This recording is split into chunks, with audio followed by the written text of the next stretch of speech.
Queria que você abrisse a sua Bíblia no Evangelho de João, no capítulo 9.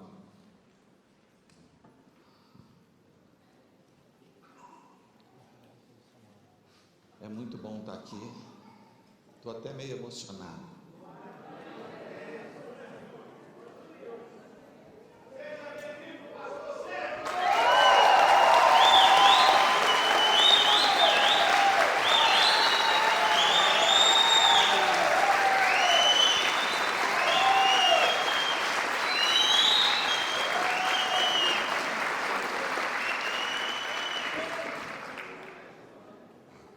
A verdade é que a última vez que eu estive aqui em cima, eu desci com aquela duvidazinha, né? Será que eu volto ali em cima de novo?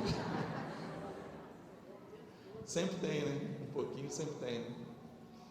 Mas até porque com certeza o pessoal depois vai estar perguntando, as coisas acho que estão correndo bem. Na verdade eu já até poderia ter estado aqui antes um pouquinho, mas a minha enfermeira é muito rígida. Ela marca em cima, o médico falou 2 meses sem subir e descer escada, e ela não deixava, se bobear até subir e descer da cama, vigiava, né? Não vai. Aí, então teve esse mistério, mas amanhã eu creio que eu vou estar fazendo alguns exames laboratoriais e cruzando esses exames para fazer um diagnóstico final, para saber se vai precisar de radioterapia ou algum outro tipo de tratamento posterior. A gente está na fé de que vai dar tudo certo, mas se tiver de fazer também a gente faz, né? Não tem problema. De qualquer forma, queridos, no dia 9 de junho foi o último dia que eu estive aqui. Então, e no dia 11 eu fui submetido à cirurgia. Hoje, na verdade, dia 11 de agosto, está fazendo 2 meses, e a gente fica contente, porque apesar de eu sentir hoje a igreja bem vazia, eu atribuo isso ao Dia dos Pais. Provavelmente muita gente acaba viajando, muita gente almoçando com os pais e acabando vindo, perdendo o horário de culto, né? Ou também porque eu estava sendo anunciado para pregar lá em Banquete, então eu troquei com o pastor Wilson. É possível que tenha ido uma turma para lá, se foi bem feito, para deixar de ser pastólatra, né? Se foi, não faz mal não.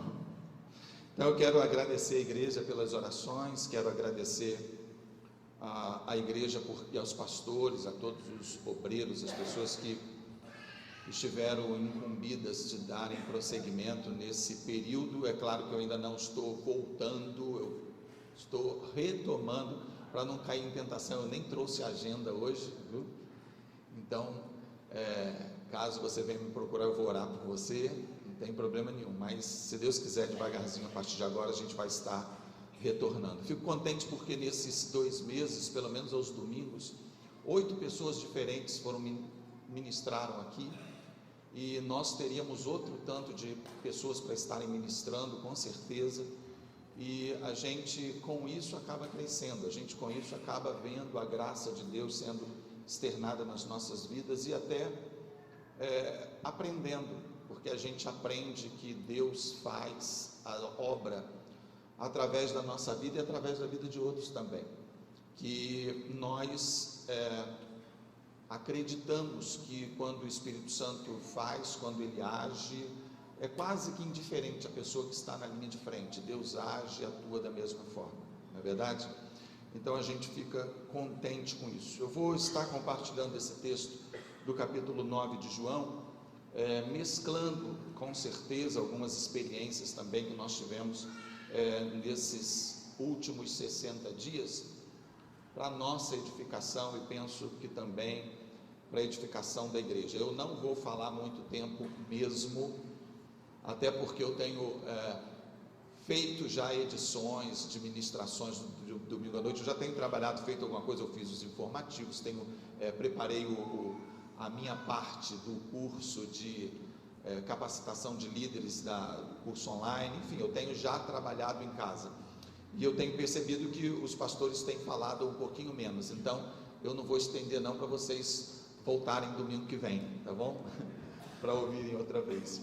O texto do capítulo 9 diz assim, a partir do primeiro versículo: E passando Jesus, viu um homem cego de nascença, e os seus discípulos lhe perguntaram, dizendo: Mestre, quem pecou, ele ou seus pais, para que nascesse assim? E Jesus respondeu: Nem ele pecou, nem os seus pais, mas foi assim para que se manifestasse nele as obras de Deus. Convém que eu faça a obra daquele que me enviou enquanto é dia, porque a noite vem quando ninguém pode trabalhar. Enquanto estou no mundo, sou a luz do mundo. Tendo dito isto, cuspiu na terra e com a saliva fez lodo, e untou com o lodo os olhos do cego. E disse-lhe: Vai, lava-te no tanque de Siloé, que significa o enviado. Foi, pois, e lavou-se, e voltou vendo. Então os vizinhos e aqueles que antes tinham visto que era cego diziam: Não é este aquele que estava assentado e mendigava? Uns diziam: É este, e outros: Parece com ele. Ele dizia: Sou eu. Diziam-lhes, pois: Como se lhe abriram os seus olhos? E ele respondeu dizendo: O homem chamado Jesus fez lodo e untou-me os olhos e disse-me: Vai ao tanque de Siloé e lava-te. Então fui e me lavei. Disseram-lhe, pois, a ele: Onde ele está? E ele respondeu: Eu não sei. Pai, nós te pedimos no nome de Jesus que a tua graça seja ministrada aos nossos corações e pedimos que a tua palavra venha cumprir os teus propósitos em nossas vidas nessa noite. Nós oramos e te agradecemos em nome de Jesus. Amém. Queridos, esse episódio aconteceu em Jerusalém. O tanque de Siloé, ele ficava localizado num dos extremos da cidade, provavelmente fora até dos muros da cidade antiga que nós visualizamos como cidade murada. E naquela ocasião, então, dentro provavelmente da cidade, Jesus ele tem esse encontro com um cego, que era um cego, uma pessoa que havia nascido cega, ou seja, uma pessoa que desconhecia por prática o ver. Ele não sabia o que era ver. Tudo que ele entendia sobre visão era algum tipo de descrição dada por outras pessoas com quem ele lidava. Toda a ideia de visão, desse sentido nobre, talvez o mais nobre que nós conhecemos, ele não conhecia, ele desconhecia. E vendo aquele cego, Jesus, quando passava junto com os seus discípulos, alguns dos seus discípulos fizeram uma pergunta que é uma pergunta pelo menos estranha, principalmente se nós considerarmos as verdades do Evangelho. Eles perguntaram: quem foi que pecou para que esse homem nascesse cego? Observe que esse homem, ele era cego de nascença, portanto, ele mesmo não poderia ter pecado para que isso acontecesse, a não ser que aqueles discípulos não soubessem. É possível que apenas João tenha sido informado posteriormente que aquele homem era cego de nascença e os seus discípulos não tivessem no momento da cura essa informação e por isso tenham feito a pergunta: foi ele quem pecou? A não ser que tenha acontecido isso, eles estavam se referindo a uma vida anterior à vida que aquele homem estava vivendo, e essa linha de conduta, esse tipo de pensamento, ele forma um perfeito contraste com tudo aquilo que Jesus vinha ensinando e viria a ensinar posteriormente a essa situação. Mas a pergunta é pontual: foi ele quem pecou ou foram os seus pais que pecaram para que isso acontecesse? E Jesus toma a palavra e responde também de uma forma direta, sem rodeios: nem ele pecou, nem os seus pais pecaram, ninguém pecou para que isso acontecesse. Não de uma forma específica. O ser humano obviamente peca o tempo inteiro e necessariamente os seus pais eram pecadores, ele cego era pecador, mas Jesus então diz que ele não havia pecado para que isso viesse a acontecer e nem os seus pais para que isso viesse a acontecer, mas aquilo havia acontecido para que a glória de Deus se manifestasse, para que Deus fosse louvado, para que se realçasse de alguma forma o poder e a majestade de Deus. E assim Jesus age de uma forma pouco convencional, ele age de uma forma que eu não compreendo. Aliás, muitas vezes Jesus agiu fora da caixinha, fora do padrão ou das expectativas que algumas pessoas poderiam ter dele. Ao invés de lhe tocar, ao invés de soprar nos seus olhos, ao invés de lhe impor as mãos, ao invés de fazer uma oração por ele, ao invés de determinar a cura, Jesus ele cospe no chão, ele faz uma espécie de laminha com os dedos no chão, ele pega aquele lodo, passa nos olhos do cego e diz: vá até o tanque de Siloé, ao tanque do enviado, e se lava. E ele se lavou e voltou vendo. Diante disso, algumas pessoas que o conheciam, algumas pessoas que já tinham visto aquele cego mendigando ali no seu provável ponto de mendicância, começam a questioná-lo acerca do que aconteceu, de quem foi que o curou. E aquele cego descreve exatamente o que aconteceu. A pergunta é: o que aconteceu? Como você foi curado? E ele descreve como ele foi curado. E ele diz: um homem chamado, foi feito lodo na terra, um homem chamado Jesus untou meus olhos e mandou me lavar. E onde ele está? Eu não sei onde ele está. Aqui encerra esse trecho que nós lemos. A história prossegue. Há depois uma perseguição dos fariseus, dos religiosos da ocasião. Há um conflito de Jesus, ou entre Jesus e essas pessoas que lideravam a religião da ocasião. E aquele cego finalmente tem um encontro com Jesus, agora vendo, porque ele ainda não tinha visualizado a Jesus, ele ainda não sabia como era a sua face, o seu perfil. Provavelmente o identificara pela sua voz, mas não pelo olhar, porque quando ele saiu da presença de Jesus, ele ainda era cego, e quando se lavou no tanque de Siloé, e portanto agora estava capacitado para vê-lo, Jesus não estava mais ali. Agora ele encontra-se com Jesus, e Jesus pergunta se ele crê no Filho do Homem, naquele que é o Messias, e ele diz: apenas me diga quem ele é, para que eu possa crer. E Jesus diz: sou eu que falo contigo. E ele imediatamente se prostra, o adora e diz: eu creio. Esse texto, esse episódio nos ensina muitas coisas. Esse episódio nos traz algumas reflexões bastante importantes, tanto doutrinariamente como comportamentais. Eu gostaria de estar explanando alguns desses pontos para vocês.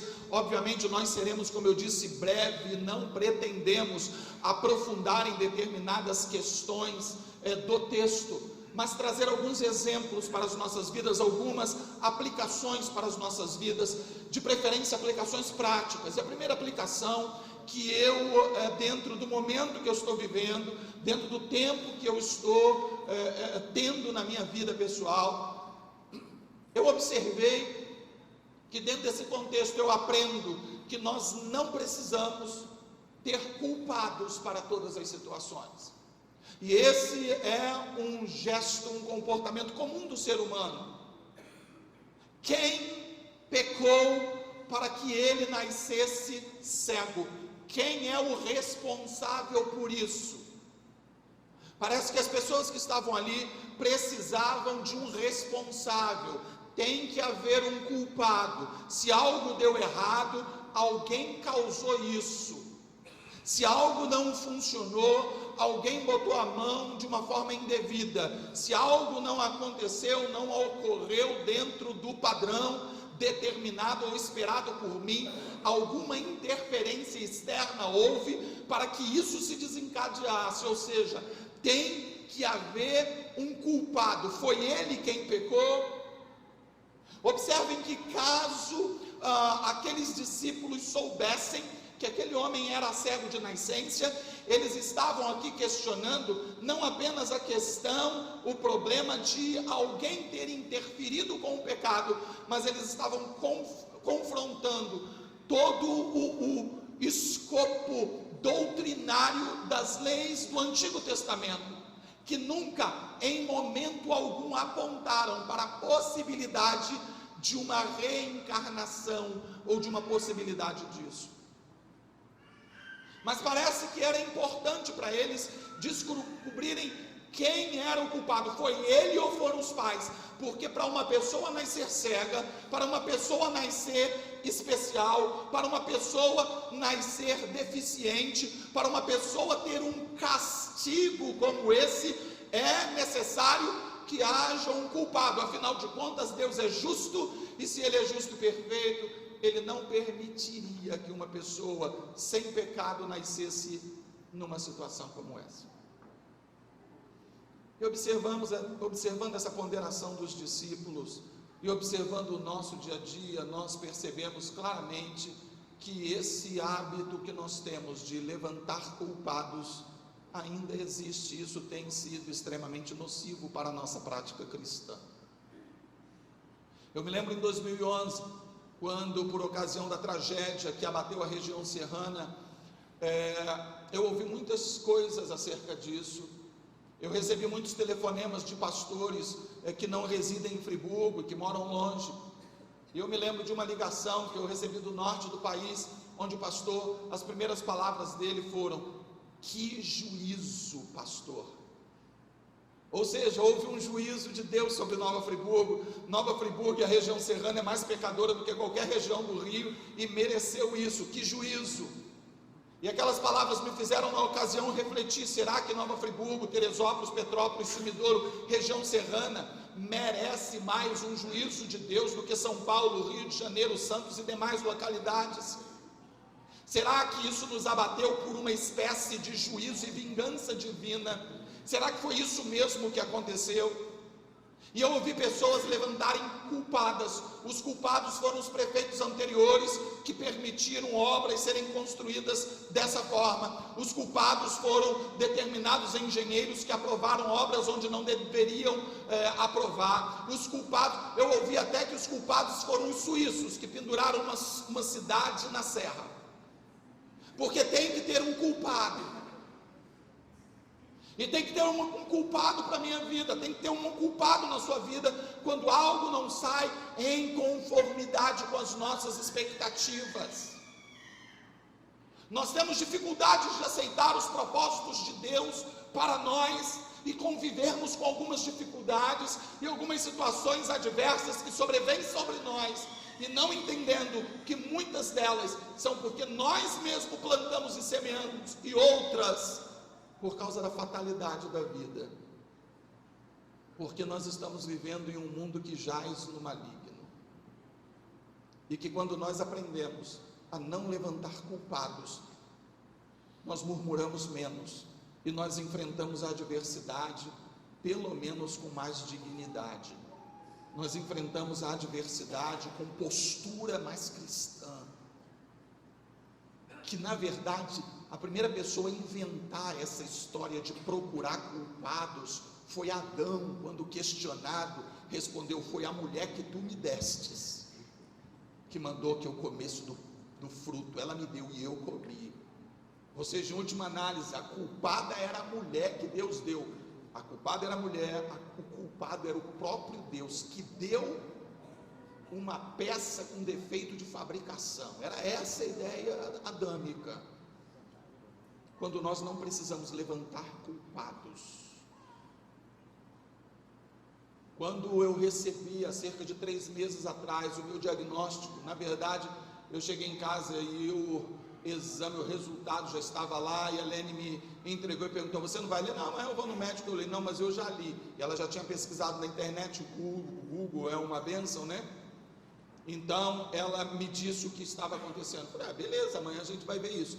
Mas então nós reunimos a família, eu, Lene, as crianças, e nós já estabelecemos ali: aconteça o que acontecer, haja o que houver, não vai haver vitimização.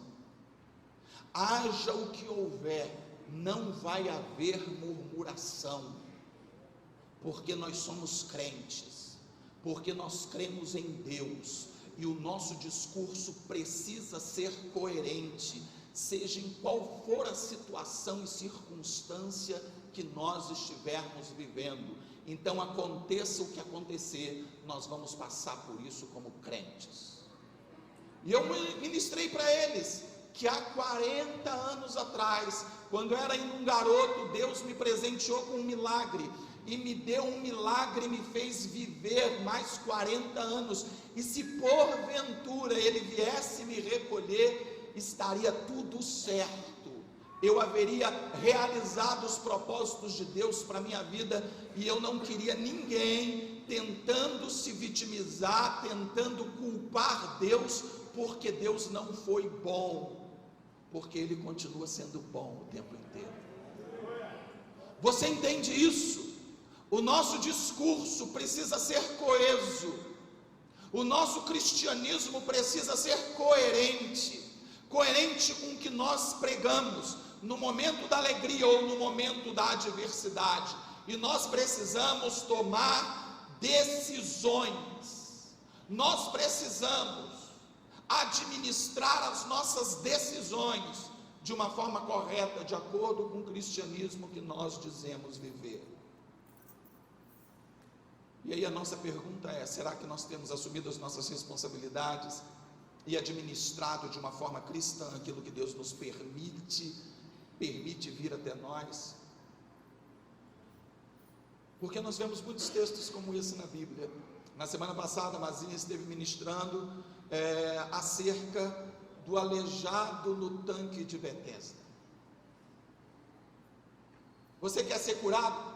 Eu não sei se ele queria ser curado, eu não sei nem se ele cria na possibilidade de ser curado, porque ele nem respondeu a pergunta de Jesus, ele preferiu a vitimização. Quando o anjo balança a água, se é que havia um anjo balançando a água, sempre desce alguém antes de mim. Mas não foi isso que Jesus perguntou? Quando nós não focamos naquilo que Jesus está falando com a gente acaba se expondo a perder as dádivas de Deus, porque focamos no lugar errado. Focamos, é mais importante para a gente, muitas vezes, procurar um responsável do que ver a solução. E eu vejo isso o tempo inteiro. Eu vejo isso em coisas simples, como numa partida de futebol. A partida nem acabou ainda, o torcedor já está pensando assim: foi o juiz, aquele gol deveria ser validado. Pronto, já tem um argumento. Ele não quer nem saber se o time vai virar o jogo, ele já quer um argumento para se defender das pilhações. Isso acontece em coisas mais profundas, mais sérias, como termos algum tipo de conforto e consolo para determinadas derrotas da nossa vida. Eu estou assim porque o governo me quebrou, porque o plano tal acabou comigo, porque a minha noiva me deixou, porque o meu marido me largou. Eu estou vivendo isso assim porque quando eu era criança, 50 anos atrás, o meu pai largou minha mãe, eu tive uma vida miserável. Você não sabe o tipo de vida que eu tive.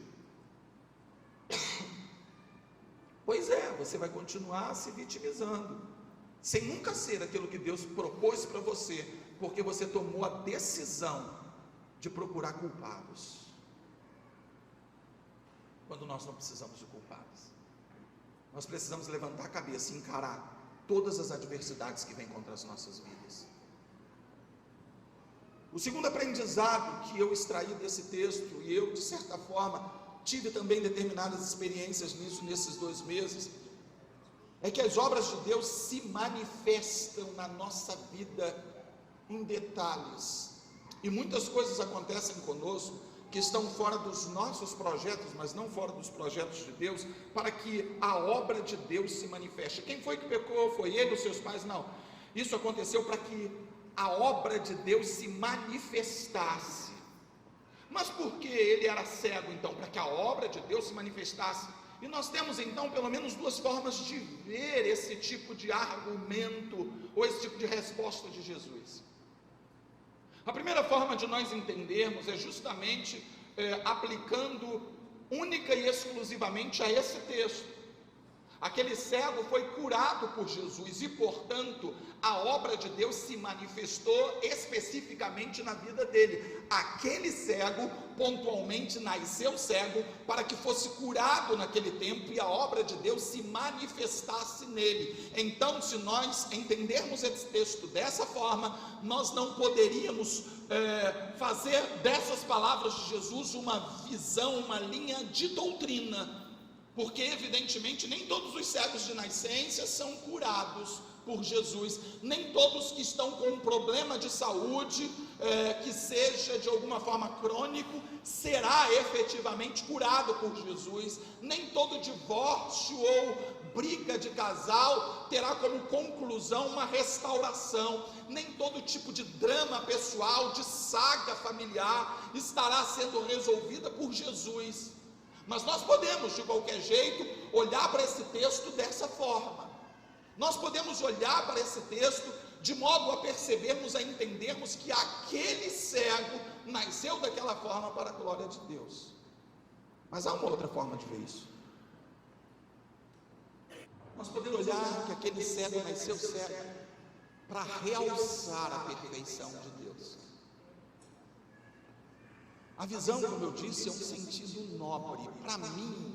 Para mim é o sentido mais nobre. É claro que cada um dos 5 sentidos tem mecanismos super importantes. É claro que a audição, a percepção dos ruídos, das vibrações através da audição é muito importante. É claro que o tato é um mecanismo de defesa formidável, porque afinal de contas ele nos protege. Através das dores nós podemos nos afastar do perigo. A dor é importante, a dor é tão importante que algumas noites eu dormi com dor, e além de dizer assim, toma um remédio para dor, eu dizia, não, eu não quero tomar remédio para dor, só em último caso, só quando eu não conseguia dormir mesmo. Por quê? Porque eu queria saber aonde estava doendo, eu não queria mascarar, eu não queria forçar nada desnecessariamente, e tomando remédios eu poderia, analgésicos, eu poderia de alguma forma estar fazendo esforços desnecessários e prejudiciais, porque eu não contaria com a proteção da dor. A dor é uma proteção, em quase todos os sentidos, em quase todos os níveis. Então glorifique a Deus quando você sentir dor, porque foi uma proteção que Deus te deu. Mas a visão é algo que todos nós prezamos muito por ela. É um sentido certamente nobre, mas ele só sabia, nós só sabemos que aquele homem era deficiente, que ele tinha um problema de visão, porque nós vemos. Só é possível detectar um defeito diante da perfeição.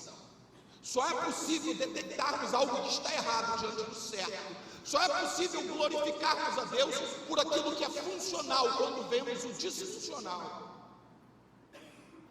Então, muitas pessoas sofrem com determinados detalhes, para que a gente possa perceber a importância do detalhe. É muito importante nós termos determinados problemas para valorizarmos a glória de Deus e percebermos que tudo que nós temos, na perfeição que somos, aponta para Deus, mas só temos essa percepção quando algo está errado. E então a glória de Deus se manifesta, não através da cegueira, mas de valorizarmos a visão. Não através de uma dor, mas quando valorizamos a perfeição da saúde. Eu vi muito isso, porque são detalhes que fazem com que as coisas aconteçam, né? Eu dei uma pesquisada, eu tive muito tempo para fazer determinadas pesquisas, evidentemente. Eu descobri que a próstata de um homem normal tem em média 3 centímetros de comprimento, 4 centímetros de largura e 2 de profundidade. É um negocinho assim.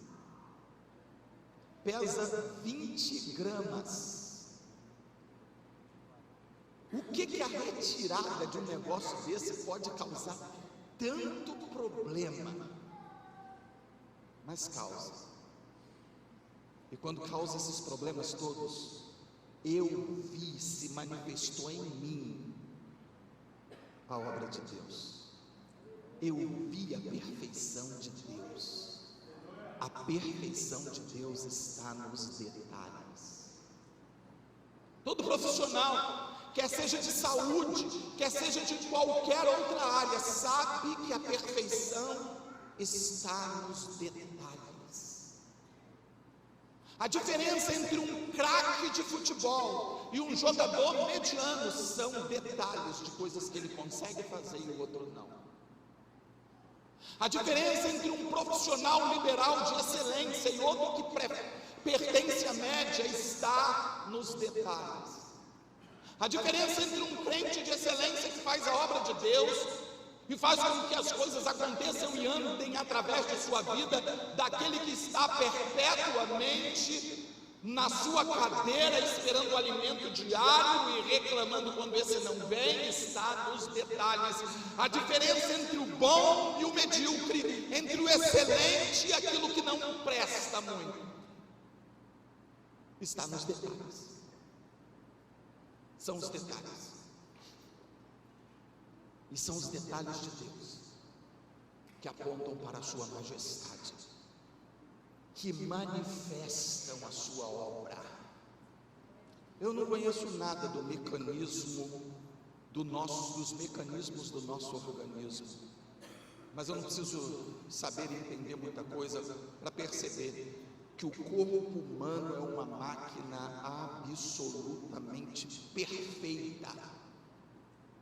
Todo cientista sabe disso, todo médico sabe disso, todo ser comum sabe disso, mas nós só percebemos o quanto é perfeita quando detalhes falham, e então esses detalhes apontam para a perfeição de Deus e manifestam a sua obra. Eu não sei se você está entendendo o que eu estou querendo dizer, mas eu vou colocar em termos bem simples. As coisas que não estão funcionando hoje em sua vida, as coisas que não estão fluindo e rompendo da forma como você planejou, podem fazer com que doa, pode fazer com que você sinta um desconforto e que você preferisse num dado momento de sua vida que as coisas fossem muito diferentes. E isso aponta para a glória de Deus, para a majestade de Deus, porque são esses detalhes que levariam à perfeição da criação. Então, quando nós murmuramos, quando nos mostramos insatisfeitos com a vida, nós estamos, na verdade, perdendo grandes oportunidades de observarmos a glória e a majestade de Deus. Para terminar, a última aplicação que eu extraí desse texto é que, preste atenção, quem é mais importante do que como? Quem é mais importante do que como? Você pode repetir isso comigo? Quem é mais importante do que como? Isso, diga para o vizinho que está do teu lado: quem é mais importante do que como? Quem é mais importante do que como? A pergunta que aqueles homens religiosos fizeram para o ex-cego foi como? Mas a pergunta certa, apropriada, deveria ter sido quem? Porque como é um detalhe. E quando nós respondemos como, nós perdemos a dimensão do quem. E eu queria que você prestasse bastante atenção nisso, porque isso pode determinar o nível de cristianismo que você decidirá seguir a partir de hoje. Como se abriram os seus olhos? Foi a pergunta que fizeram ao ex-cego e ele respondeu. O homem, Jesus, jogou lodo no chão. Ele cuspiu no chão, ele fez lodo, me colocou nos olhos e mandou que eu fosse lá no tanque de Siloé.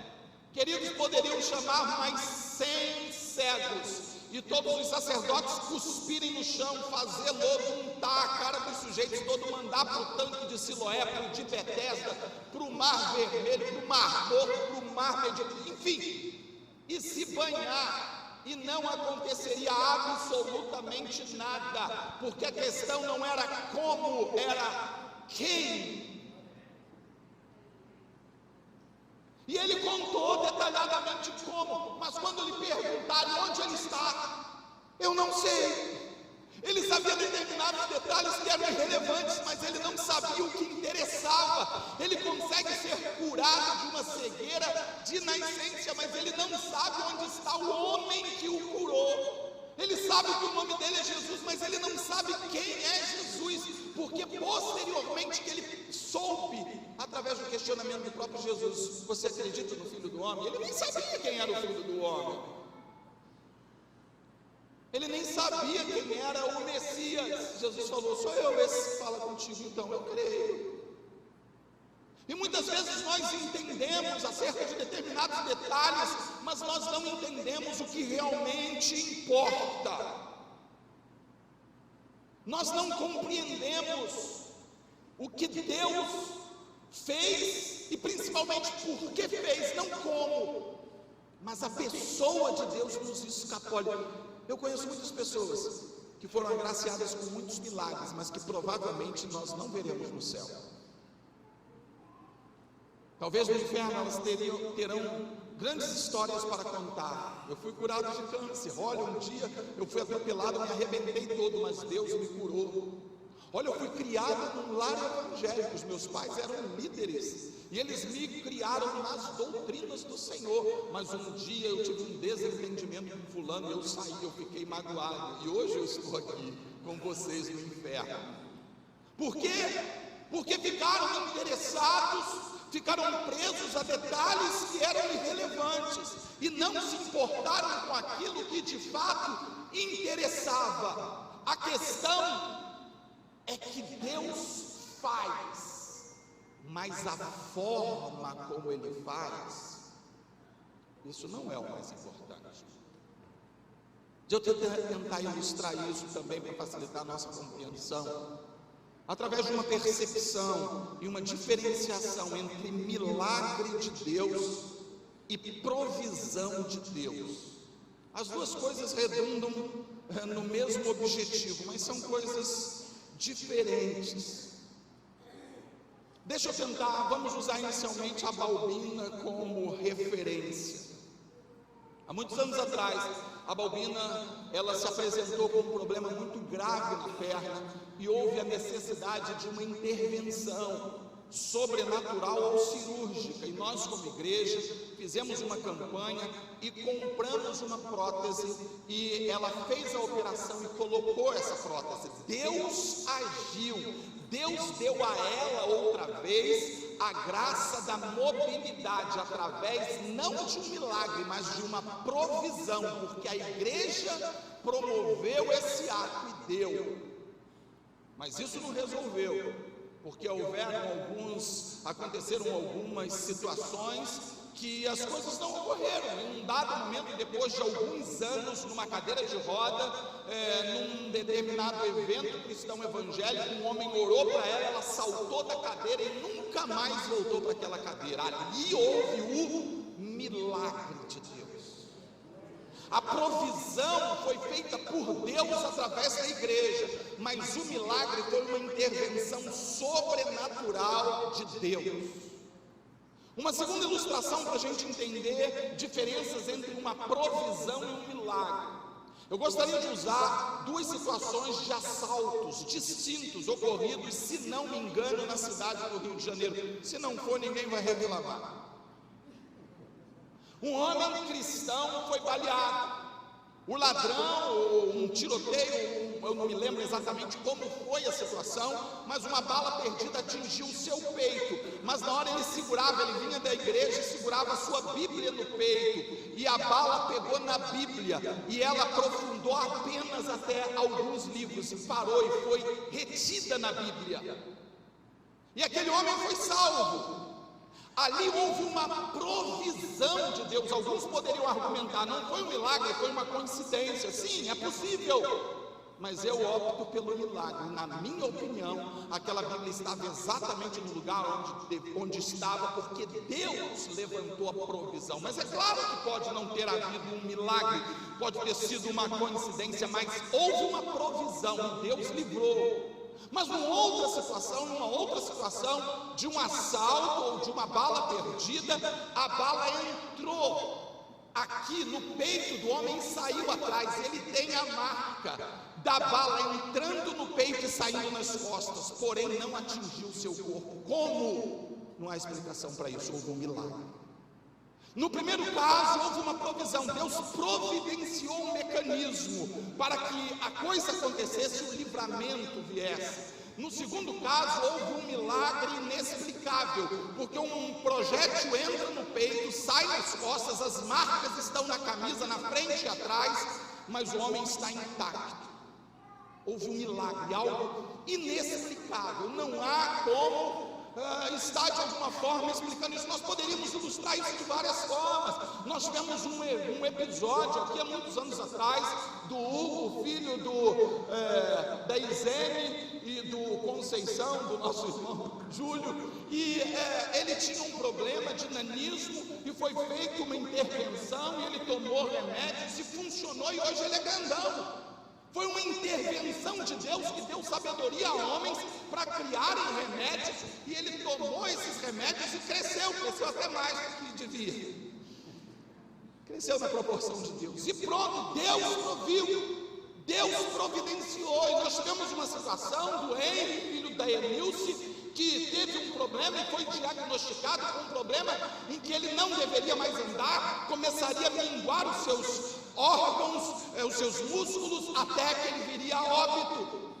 E quando foi ao médico, o médico falou, ele não deveria estar andando pelos exames, e ela falou, mas está jogando bola. Ele não pode jogar bola, não deveria estar, e está até hoje, e nunca mais se falou sobre aquilo, e não houve explicação. Um milagre de Deus.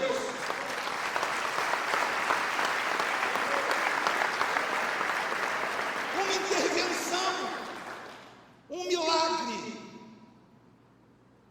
Deus poderia me curar.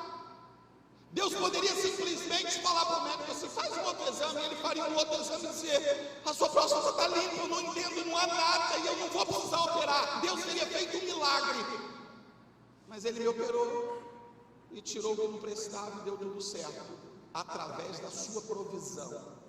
Houve uma intervenção médica, sim, mas eu não vou atribuir isso apenas ao médico. Que bom que ele estudou, mas eu entendo que Deus deu sabedoria a ele, para que eu pudesse estar aqui hoje. E alguns de nós não conseguem ter essa percepção do que é uma intervenção de Deus, do que são os supostos acasos,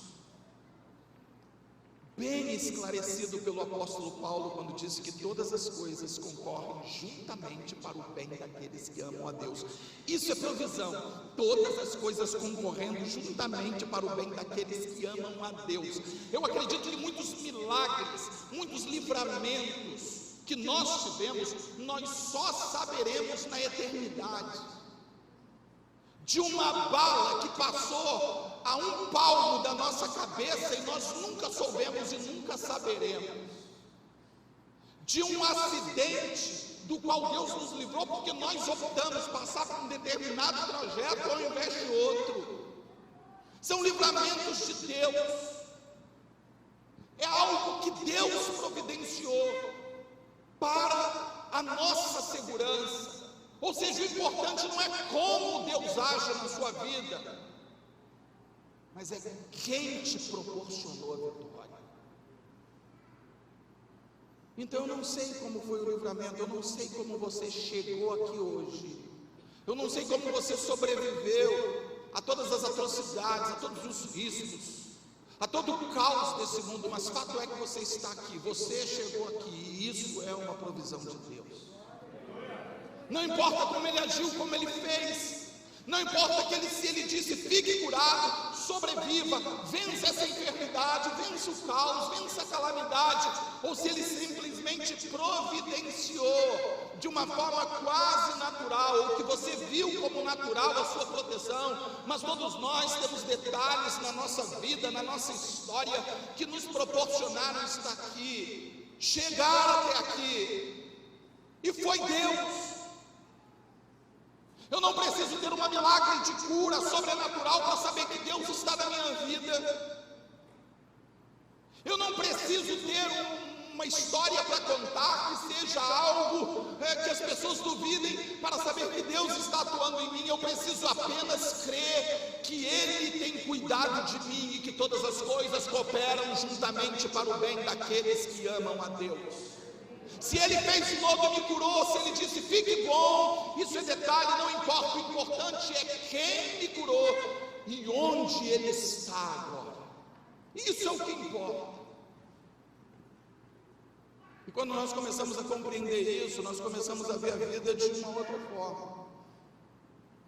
A visão daquele cego foi não apenas refeita, mas a visão de uma forma generalizada foi gradativamente refeita, porque a visão física foi instantânea, mas ele depois começou a alcançar outros níveis de visão, porque entendeu que Jesus era Jesus, que Jesus era o Messias promovido, trazido por Deus, enviado por Deus. Ele viu, depois ele descobriu onde Jesus estava, depois descobriu quem era Jesus, creu nele e adorou. Você entende? Ele creu e adorou. É algo gradativo, e Ele permitiu isso acontecer. A nossa visão é gradativa, às vezes até os nossos pedidos são gradativos, não é?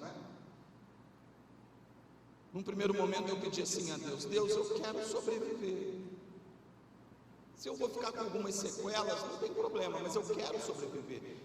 Eu sei, provavelmente você sabe sobre algumas possibilidades de sequela de uma intervenção cirúrgica como essa, mas eu só queria viver. Eu falei: Deus, aconteça o que acontecer, seja como for, mas eu gostaria de viver. E assim que eu saí do centro cirúrgico, eu abri os olhos, aí eu fiquei feliz, poxa, que bom, Deus ouviu. Mas 15 dias depois, quando eu fui no hospital para tirar a sonda, aí eu aprofundei um pouquinho mais. Falei: Deus, eu não queria usar fralda não. E depois, graças a Deus, fui, voltei, estou tranquilo, viu? Não estou de fralda não. E depois teve outros pedidos a mais.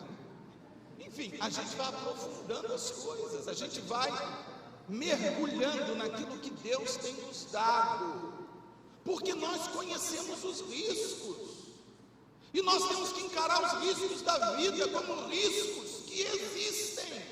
E às vezes nós damos um de bobo e não sabemos.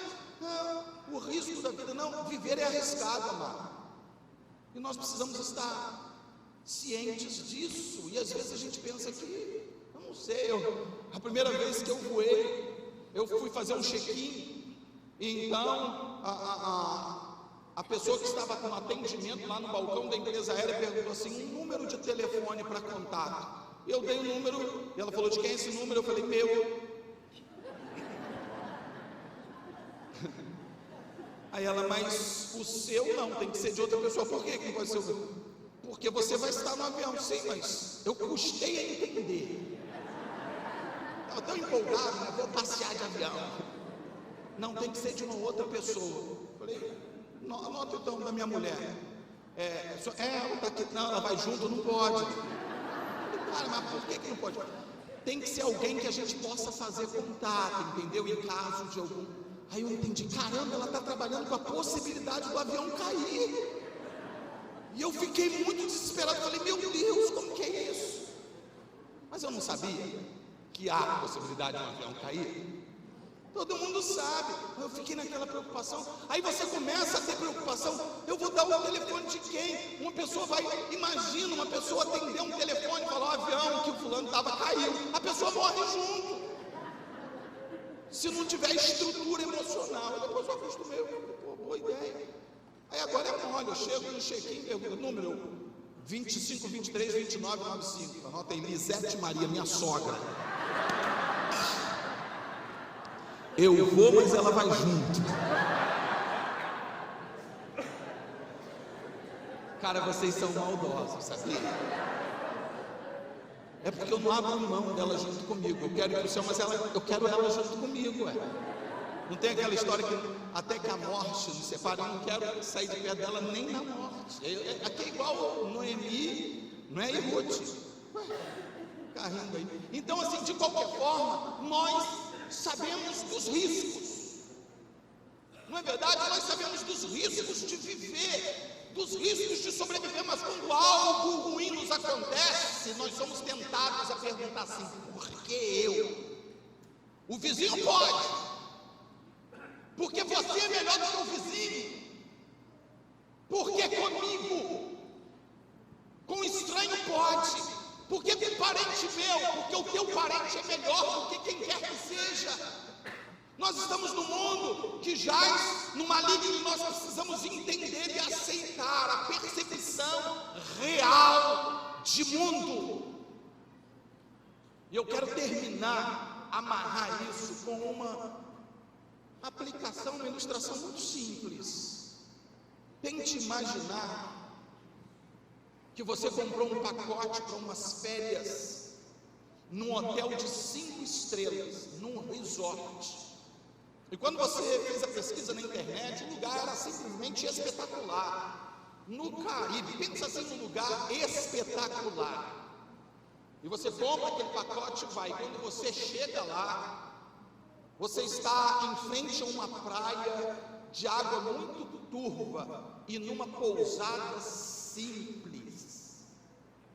Você estava esperando um resort, um hotel 5 estrelas, e você chega numa pousada de café da manhã simples, de almoço e janta simples. Você pagou a pensão completa e o mar que está à sua frente nem é tão bonito assim. E você fica chateado, você fica revoltado, e você vai até a recepção da pousada e reclama, esperneia. Você vai até a sua agente de turismo e cria caso com ela e diz: não era isso que eu estava esperando, eu paguei por algo muito maior.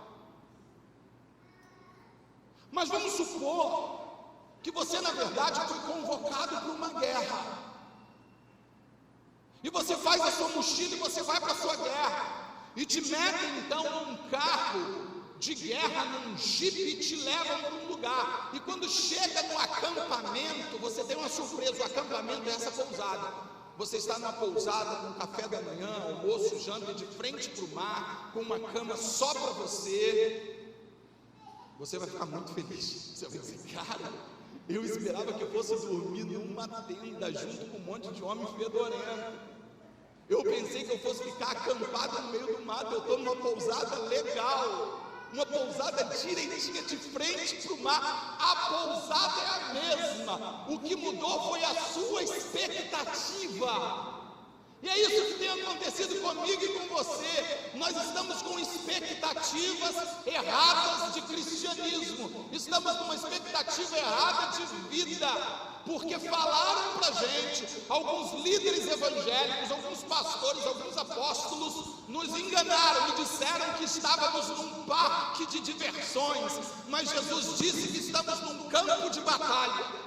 Jesus não te chamou para ir para a festa, para tirar férias, Ele te chamou para uma guerra. E quando nós entendemos isso, a coisa muda.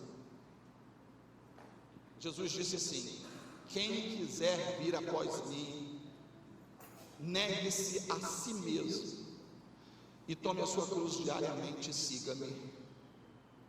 E se você for honesto com você mesmo e saber que viver é perigoso, você vai glorificar Deus por todos os detalhes de sua vida, e você vai parar de murmurar, e você vai ver a glória de Deus em todo detalhe positivo que vier sobre a sua vida, sem questionar quem foi que pecou, meu pai ou quem é que quer que tenha sido, porque você vai ter uma visão correta de vida. O que nós precisamos é isso, de uma visão correta do Evangelho. Jesus não fez promessas enganosas, Ele não fez propaganda enganosa. Ele nos disse para onde estava nos chamando. Essa é uma das poucas coisas que nos importa entender de verdade. Quando nós entendemos essa situação de verdade, a nossa vida e a nossa visão de cristianismo mudam. Quando nós estamos preparados para o pior, nós glorificamos a Deus, mesmo que o pior venha. Nós precisamos parar com essa coisa de reclamar e nos vitimizar de tudo. Teve um dia nesse processo que foi muito difícil para mim. Foi muito difícil. Eu precisava ir ao banheiro e eu não sei se algumas pessoas aqui já tiveram essa experiência de usar sonda, e eu precisava fazer uma necessidade, entretanto não tinha muito controle de uma coisa e outra, e eu fazia força para fazer um e o outro vinha aí, aquela agonia e sangrando, eu fiquei numa dor terrível, numa agonia terrível, e eu me tranquei no banheiro, eu dizia: Senhor, obrigado, porque eu estou aqui, eu sobrevivi a primeira etapa. Eu tinha a opção de reclamar e dizer: Deus, por quê? Eu sou um pastor, eu sou um líder, eu prego sobre a sua bondade, eu sei que o Senhor é bom, e por que o Senhor permite esse sofrimento? Mas eu decidi pensar na cruz, e quando eu pensei na cruz, eu entendi que toda a agonia que eu poderia achar que estava sentindo ali era pouca diante daquilo que Ele passou, sem Ele ter pecado, por mim, voluntariamente. E eu fiquei alegre pela dor que estava sentindo, porque a dor era um mecanismo de defesa que Ele me proporcionou. Eu decidi vencer aquilo de uma forma cristã. Nós precisamos aprender a ser cristãos. Aconteça o que acontecer, haja o que houver, parar de culpar o outro. Se eu tenho caído, foi porque eu decidi cair. Se eu estou milindrado, foi porque eu decidi que sou melhor do que todo mundo e ninguém pode dizer. A casa de uma abominação. Deus não nos chamou para isso, queridos. Ele nos chamou para sermos testemunhas do seu reino, e para que através da nossa vida a sua glória se manifeste. E a pergunta que Ele quer fazer aqui hoje é: será que a minha glória pode se manifestar através da sua vida, ainda que você esteja cego, ainda que esteja lhe faltando algo tão necessário para a sua subsistência? Será que eu posso contar com você? É a teologia de Jó. O diabo se enganou quando disse para Deus: tira tudo que ele tem, que ele vai blasfemar na sua cara. Ele não blasfemou na cara de Deus. Ele disse: Deus deu, Deus tomou. Bendito seja o nome do Senhor. Eu não sei o que pode vir nos próximos dias, mas seja o que for, tudo vem do Senhor. Todas as dádivas são dele, e eu vou glorificar, porque o que Ele prometeu, Ele é fiel para cumprir. O que Ele prometeu é que através de sua morte eu seria salvo dos meus pecados, e isso eu sei que Ele fez, e por isso eu não temo aquele que possa matar o meu corpo, mas eu temo aquele que pode matar o corpo e jogar o espírito na perdição, como disse Jesus. O porvir é muito maior, muito mais importante do que o que nós estamos vivendo hoje, e se somos cristãos, precisamos entender isso. Amém? Vamos orar? Coloque-se em pé e vamos orar.